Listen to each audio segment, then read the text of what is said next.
Assalamualaikum warahmatullahi wabarakatuh. Apa kabarnya hari ini anak-anak? Semoga kalian selalu sehat dan dalam lindungan Allah Subhanahu wa taala. Baik, pada ini kita akan membahas tentang akhlak terpuji kepada diri sendiri, yaitu pada mata pelajaran akidah akhlak di kelas 9 semester 1 bersama Ibu Teni. Yang akan kita bahas pada materi kali ini yaitu standar kompetensi, kompetensi dasar, indikator, dan uraian materi. Nah, sebelum ke uraian materi, Ibu jelaskan dulu standar kompetensinya ya. Yang pertama, standar kompetensinya yaitu untuk menerapkan akhlak terpuji kepada diri sendiri. Dan kompetensi dasarnya yaitu yang pertama menjelaskan pengertian dan pentingnya tawakal, ikhtiar, sabar, syukur, dan qanaah. Yang kedua, mengidentifikasi bentuk dan contoh-contoh perilaku tawakal, ikhtiar, sabar, syukur, dan qanaah. Yang ketiga, menunjukkan nilai-nilai positif dari tawakal, ikhtiar, sabar, syukur, dan qanaah dalam fenomena kehidupan. Yang keempat, menampilkan perilaku tawakal, ikhtiar, sabar, syukur, dan Nah, adapun indikatornya yaitu yang pertama, siswa dapat menjelaskan pengertian dan pentingnya tawakal, ikhtiar, sabar, syukur, dan qanaah. Yang kedua, siswa dapat mengidentifikasi bentuk dan contoh-contoh perilaku tawakal, ikhtiar, sabar, syukur, dan qanaah. Yang ketiga, siswa dapat menunjukkan nilai-nilai positif dari tawakal, ikhtiar, sabar, syukur, dan qanaah dalam fenomena kehidupan. Yang keempat, siswa dapat menampilkan perilaku tawakal, ikhtiar, sabar, syukur, dan qanaah. Nah, untuk peta konsepnya seperti ini ya, bisa dilihat. Yang akan kita pelajari pada materi kali ini yaitu ada tawakal, ikhtiar, sabar, syukur, dan qanaah. Baik, kita mulai dari pengertian tawakal. Pengertian tawakal berasal dari kata tawakala yatawakalu tawakulan, yang artinya adalah berserah diri atau mewakilkan.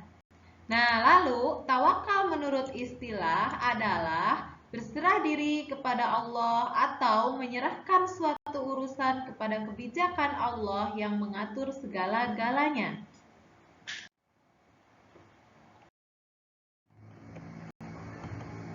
Adapun perintah bertawakal dijelaskan dalam Quran surat Al-Imran ayat 159 yang berbunyi, فَإِذَا عَزَمْتَ فَتَوَكَّلْ عَلَى اللَّهِ إِنَّ اللَّهَ يُحِبُّ الْمُتَوَكِّلِينَ. yang artinya, kemudian apabila engkau telah membulatkan tekad, maka bertakwalah kepada Allah. Sungguh Allah mencintai orang yang bertawakal. Adapun bentuk contoh tawakal di sini Ibu contohkan ayah dan Ibu Ahmad adalah petani. Ia sangat mendambakan agar Ahmad kelak menjadi anak yang soleh dan cerdas. Sebagai muslimin dan muslimat yang taat beragama, setiap hari mereka selalu berdoa dan bertawakal kepada Allah Subhanahu wa taala. Semoga keluarganya hidup tentram di bawah ridho Allah Subhanahu wa taala. Dampak positif tawakal adalah yang pertama memperoleh ketenangan jiwa, yang kedua memperoleh kepuasan batin, yang ketiga memperoleh keteguhan hati, yang keempat menumbuh kembangkan kesadaran akan Lalu Ibu akan menjelaskan tentang ikhtiar. Ikhtiar berasal dari kata ikhtiro, yahtaru, ikhtiaron, yang artinya itu adalah memilih. Nah, ikhtiar menurut istilah itu adalah melakukan sesuatu kegiatan dengan maksud yang memperoleh suatu hasil yang dikehendaki.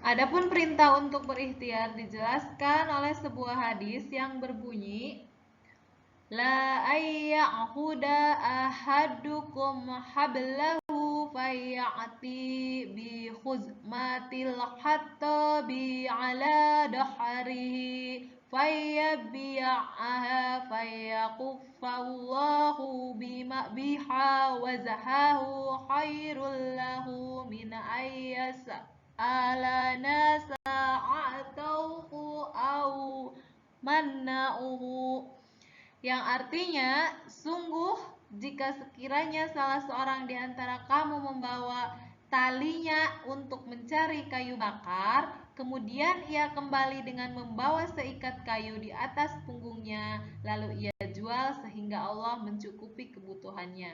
Dengan hasil itu adalah lebih baik daripada meminta-minta kepada manusia, baik mereka yang dimintai atau memberi atau menolaknya. Hadis riwayat Bukhari nomor 1378 dari Zubair bin Awan radhiyallahu anhu.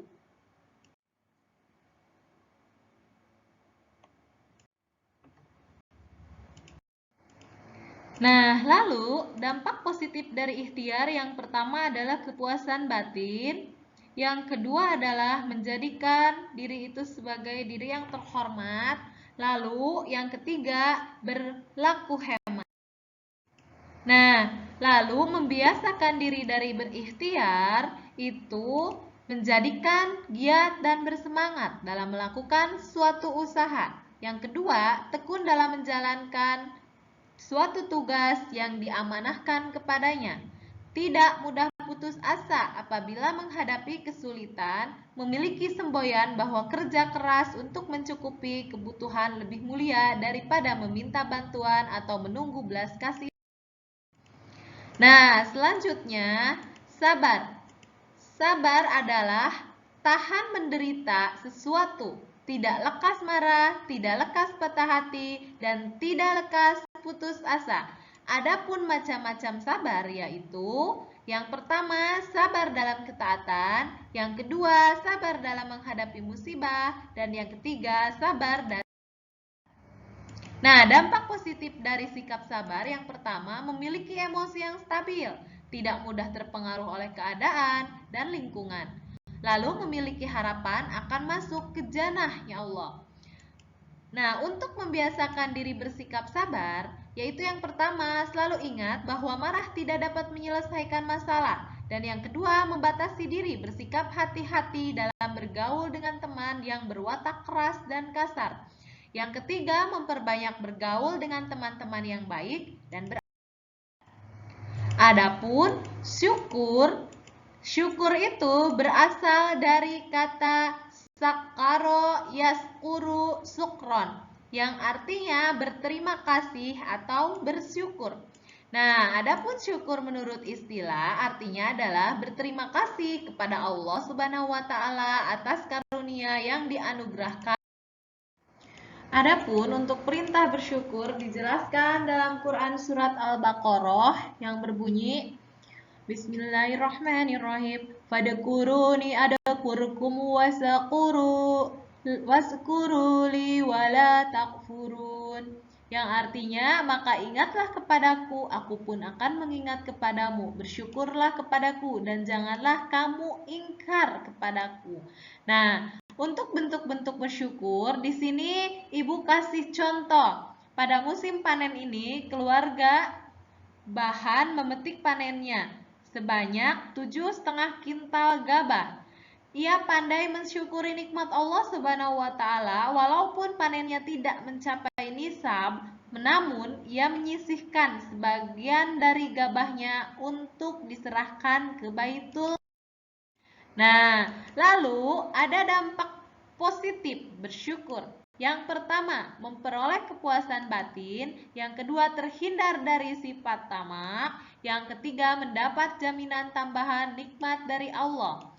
Nah, untuk membiasakan diri untuk bersyukur, itu yang pertama, menerima uang saku pemberian orang tua dengan senang hati. Jadi, kalau kalian membiasakan diri untuk bersyukur, nah, uang saku yang diberikan oleh orang tua kalian itu diterima dengan senang hati. Jadi bersyukur, mau dikasih uang berapapun disyukuri ya. Nah, lalu yang kedua, memanfaatkan uang saku untuk hal-hal yang bermanfaat. Jadi dibelikannya yaitu kepada untuk barang-barang yang bermanfaat atau untuk sesuatu yang bermanfaat ya, seperti itu. Yang ketiga itu tidak boros. Jadi jangan mentang-mentang sama orang tua dikasih dikasih uang, terus kalian seenaknya saja beli atau apapun yang kalian mau. Nah, itu namanya boros ya. Jadi harus dimanfaatkan sebaik mungkin. Lalu, qanaah. Qanaah itu berasal dari kata qanaah, yakna'a qana'an, qana'atan, yang artinya rela, suka menerima yang dibagikan kepadanya. Nah, adapun qanaah menurut istilah adalah rela menerima kenyataan hidup yang dialami, tidak berkeluh kesah, tidak pula mengangan-ngangan kesenangan yang diterima oleh orang lain. Jadi menerima kenyataan hidup kita yang dialami kita. Jadi jangan berkeluh kesah melihat si A kehidupannya bahagia, disayangi oleh orang tuanya, galau atau insecure ya, seperti itu. Jangan seperti itu. Tetapi kita harus rela, disyukuri dan direlakan bahwa kenyataan hidup yang kita alami adalah seperti ini. Jadi intinya itu harus bersyukur dan rela. Kedua, perintah untuk bersifat qanaah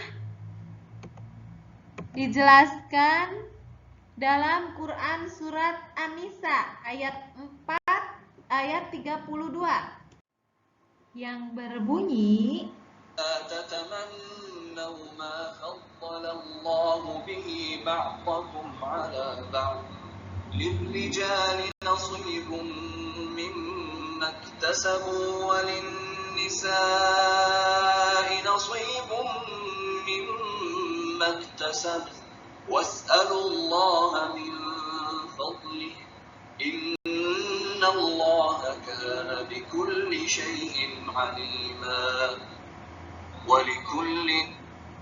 Nah, artinya, dan janganlah kamu iri terhadap karunia yang dilebihkan Allah kepadamu, sebagian kamu atas sebagian yang lain. Karena bagi laki-laki ada bagian dari apa yang mereka usahakan, dan bagi perempuan pun ada bagian dari apa yang mereka usahakan. Mohonlah kepada Allah sebagian dari karunia-Nya, sungguh Allah Maha mengetahui segala sesuatu. Quran Surat An-Nisa ayat 32. Nah, adapun dampak positif qanaah itu yang pertama, terhindar dari tamak. Yang kedua, hidup tentram. Yang ketiga, terhindar dari untuk membiasakan diri bersifat qanaah, yang pertama itu membiasakan diri berlaku hemat, yang kedua memperbanyak bergaul dengan orang-orang miskin, yang ketiga tidak sering memperhatikan orang yang lebih kaya agar kita tidak merasa.